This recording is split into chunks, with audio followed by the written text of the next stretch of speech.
The Saints Row series is one out of a few series, those being Fallout, Borderlands, and Far Cry, where I've gone back to the game more than twice and played from start to finish in a few days. I've never been so absorbed in a game as much, however, as Saints Row 2. I've come to explain why I enjoy this game as much as I do, and why I think you should give it a try too.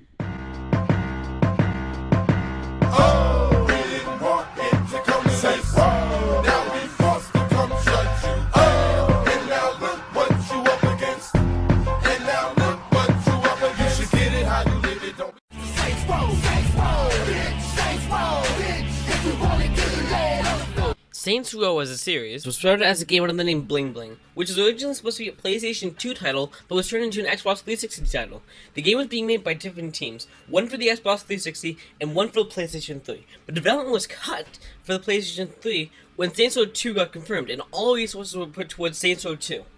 Bling Bling originally was hated by Volition employees who did not want to be a part of it for multiple reasons. An early version of the game did not want you to be able to kill police, which Saints Row 2 made them one of the main antagonists, funnily enough. The demo of Saints Row had been a major success, with 400,000 downloads in a single week. Saints Row had then allowed for an overspent budget of about $8 to $9 million, and brought the work account to over 100. The game was disliked by many, but also enjoyed by a ton. The reason the game was disliked, because people found it really similar to the game franchise created by Rockstar, Grand Theft Auto. But they enjoyed it for its sandbox and gang territory system. The game had sold 500,000 units during its release month, and up to now, has sold over 2 million units. Saints Row 2 was already in development before Saints Row was even released, but it was teased in a conference called THQ CEO in February of 2007, which was later confirmed in May of that year. The game looked at GTA 4's realistic approach and wanted to be different, but also wanted to be able to compete, so it went for more of an over-the-top approach to the game, infusing comedy into the story, and making the activities more insane in Saints Row 2. Many ideas for the development of Saints Row 2, though, were considered too crass and too whack to be included in the final version. Because of the resources from Saints Row 1, they decided to spend the budget on enhancing the original engine instead of upgrading to a new one. They did this by making the world more alive, and they made it exist independent of the player. They accomplished this by making the NPCs perform tasks in front of the player, which is sequel Saints Row the Third discontinued the idea of for the most part. The story grew inspiration from Quentin Tarantino's hit films Pulp Fiction and Kill Bill. Now, the scene that I'm about to play reminds me heavily of the famous Pop-Tart scene in Pulp Fiction and the fight scene at the very end of Pulp Fiction, and also the entirety of Kill Bill for the most part. The way the action scenes are displayed in Kill Bill remind me a lot of this scene. And the scene I'm about to play has spoilers ahead for the Ronin storyline. So if you don't want to be spoiled for Saints Row 2, then don't watch the scene ahead, and go to the description. There'll be a timestamp below. Johnny, it's a...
I'm coming too. No. This is total bullshit. You can't just cut me out of the loop. I can do whatever the fuck I want. The game was delayed for marketing purposes, but prior to its release date, it was heavily marketed using the internet. Television, contests, active promotions, and THQ signed a deal with Massive Incorporated to include game ads on the Xbox 360 and PlayStation 3 products. This moved the game from its release on August 26th to 2 months later to October 24th. Which wasn't just used for marketing, but also to add its final touches to the console versions. The game was released and plans were made for a PC release and a DLC.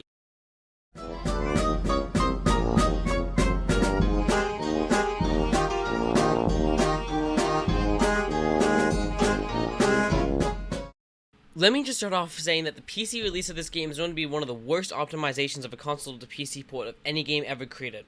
This port is so beyond broken it won't work at all by itself. Or at least there's a fairly good chance it won't work.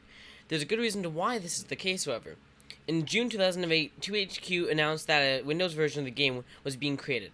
It was outsourced to CD Projekt, who were based in Poland, which later changed their name to the Porting House, and referred to by Volition employees as CD Projekt Black, to differentiate from CD Projekt Red, who have nothing in common. Some speculate the company, which doesn't even exist anymore, will create an Xbox 360 emulator to run the game. Some reasons for the game being so terribly optimized is because there were 12 QA testers and only one producer. They admitted that they found the bugs and posted it, so many of them, that the chance of them being fixed was so low because there was a single producer working on the game. So it was the only way to run the game without error, mostly, on console? Well, it'd be that way if it wasn't for this guy named Mike Watson. Put 'em up, put 'em up, put 'em up, put 'em up. Gentleman of the Road was a mod for Saints Row 2 created by Mike Watson. I may be wrong on this information, but I think the mod started off as Mike trying to code the sliders to make them cause more drastic effects to your character, and because of his intoxication, he made it so the character's arms and legs would be in the same spot, or other positions, resulting in a more hilarious playthrough.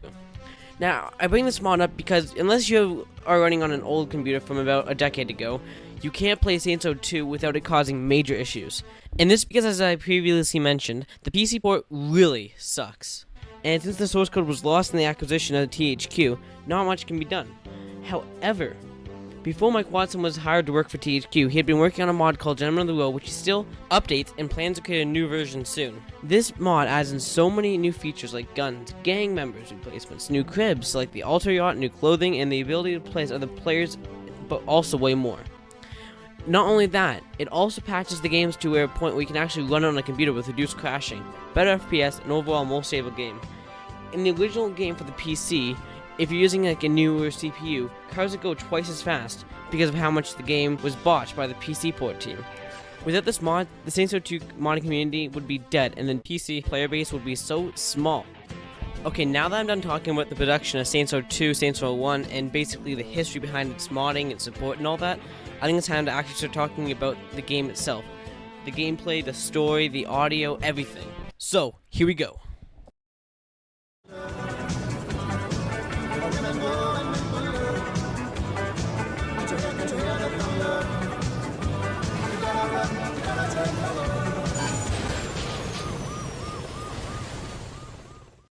Gameplay. Gameplay is the most important thing in any game. If you fail to have a good gameplay, your players will just get bored and quit the game. Case in point, Mafia 3. The story was amazing in Mafia 3, but the gameplay was so bland and repetitive. There were barely any missions in the game, and you just had to do rackets to make enough money. Then you pissed off the family, and then they sent part of the family after you. Rinse and repeat 9 times. While those family missions were entertaining, there were so few of them and they were so far apart, the game became boring. In Saints Row 2, every mission is different, and the only repetitive part are the strongholds, kinda like the rackets in Mafia 3, but even they have different versions and are in such a small amount compared to Mafia 3. You don't get fatigue like you do in, again, Mafia 3. Another issue games like GTA 4 and Mafia 3 have are the map size. Now map size is good. No, map size isn't just good, map size is amazing. But when you have to go do a mission, and the start of the mission is across the map, and when you open the mission, it's going to become tedious to do.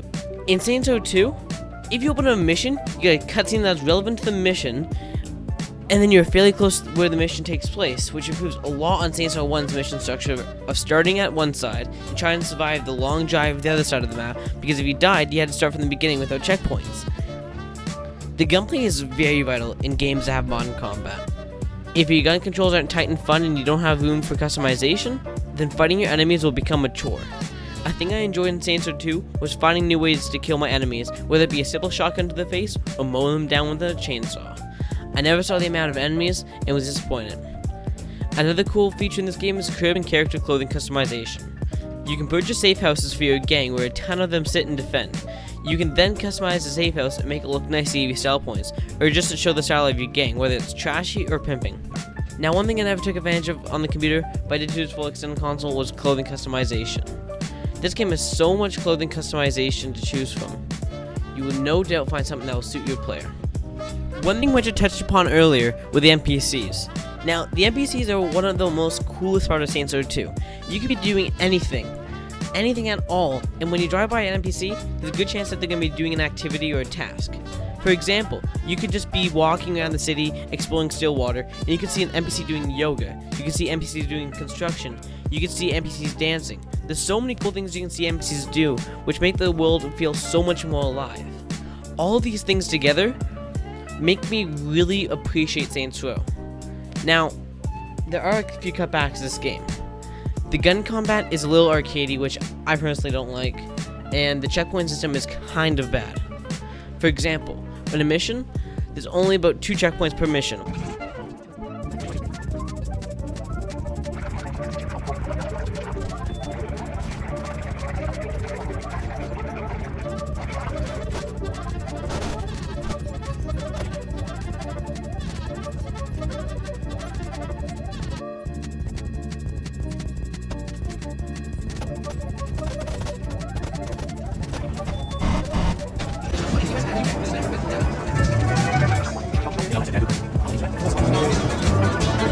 Strange lady, she made me nervous. She took me in and gave me breakfast. She said, you come from a land of love. You don't know. To make a tale of love. You gotta run, you gotta take love.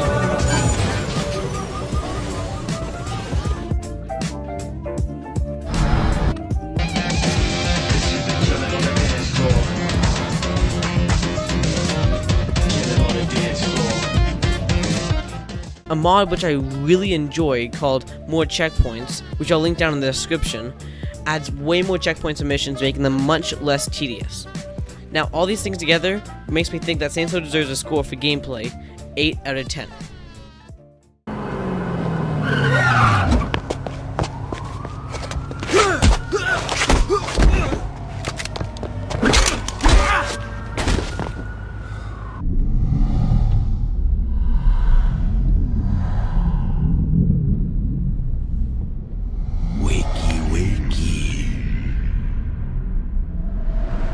Where am I? You are sitting with your betters, my friend. I wanted to see the face of the individual who had caused me so much trouble. So far, I find the experience to be underwhelming. Who the fuck are you? I am the man whose property you stole and destroyed. Oops. You needn't dwell on your mistakes. You will not live to learn from them. That's so. I'm afraid it is. Who the fuck are you? They call me Mr. Sunshine. Well, listen, Sunshine. I don't care how fucked up your face is. I ain't scared of you or that other arsehole. Pity. Gentlemen, I'm through meeting with my adversary. If you please, dispose of this trash. Of course, General. You're a general? Hey, you hear that? That arsehole? He thinks he's all... Shit!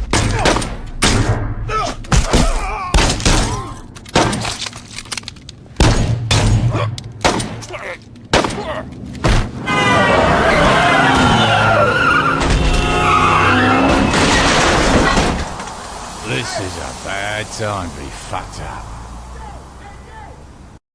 I rarely ever laugh at a game for its writing alone, and not just a broken mechanic. The last time I remember laughing at a game was GTA 5, when Trevor ran over a deer, and just for him to say something stupid like, "Aw, what a retard." This game made me laugh. From things like, "Do you like pop music? Well then go fuck yourself!" randomly on the radio. I'm about to play a few radio jingles which I found hilarious, and a few clips which I thought were entertaining to watch from a comedy standpoint or from a social standpoint. Hello, my name's Vladimir, and I'm here to force you to buy boats. Wait, that's bad. Let me try again. Hi, it's your friend, Vladimir. If you love human trafficking as much as I do, you're going to need a boat. No, Vlad, that's illegal. What do you mean human trafficking is illegal? How do these ugly men have lives? Vlad, let's just try and get through this. Fine, I try again. This is Vladimir. You will come by boat and ship it, or I'll have your family killed. Someone call his agent. Ship it. Bad at marketing, great at boats.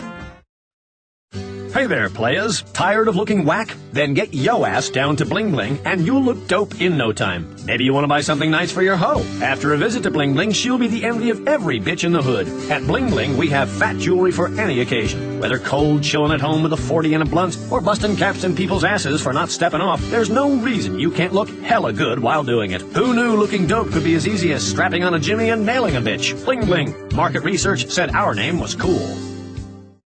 Hey, where the hell is everybody? I hate Reno. What the hell are you looking at? Sir, can I help you? Yeah, you can help me. What do I have to do to get a snow cone out of here? Sir, this is a bank. Is this you? Are you a stumbling, fall-down drunk? Hey, what button do I press to talk to the animals? Buddy, you're in an elevator. Fuck you! If your life consists of waking up, having a drink, going to work, sneaking some hooch in the break room, and then drinking until you puke in your desk drawer, then you already know about Brown Baggers, Stillwater's premier source for all your liquor needs year-round. Ho, ho, ho! What's your name, little girl? Justine! Here, Santa got you a bottle of scotch. But it's empty! Fuck you! For the holidays or anytime, Brown Baggers got you covered with all the liquor you need.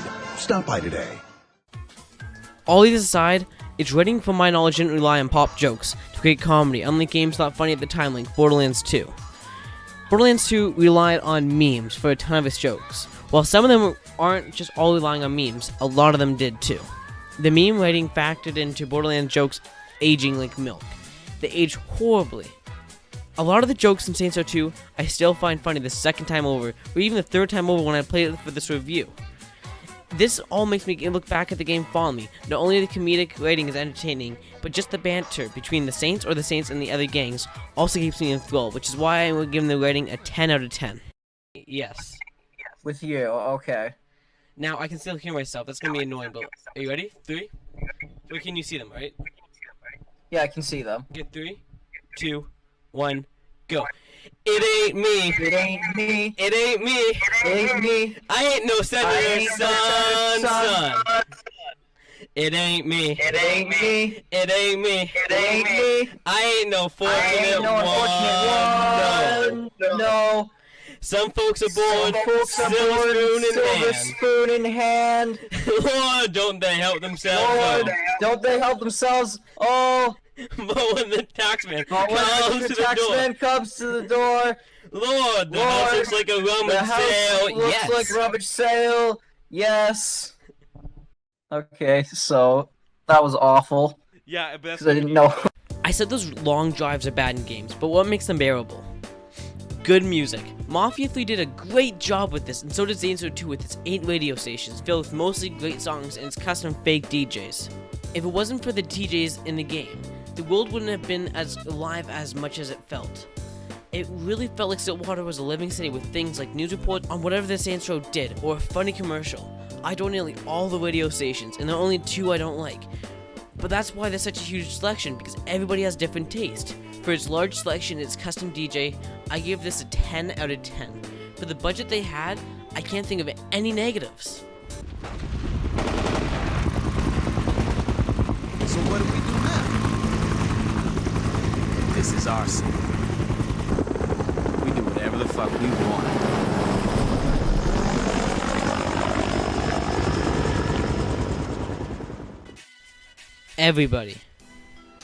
Everybody has their own favorite game, and there's a reason we don't share a favorite game. It's because we were all different. However, while I don't guarantee you'll make this your most favorite game, I feel like if you give this game a chance, you will enjoy this game. You will remember this game, and when you complete it, you will say to yourself how it was worth playing. Thank you everybody for watching this review. This review took me 4 days to create. I had so many issues with my computer basically messing up. I've spent so much time in this video and I hope you enjoy it. I also want to mention, the script was jumbled. It was full of so many grammatical mistakes. If it wasn't for Jake, or Master Soup as people would know him on YouTube, the script would have been horrible. And also, another special thanks to Jake. If it wasn't for him, the mic wouldn't have sounded as amazing as it does now. It would have sounded far and distant and quiet, but also too loud in some parts. Thank you, Jake.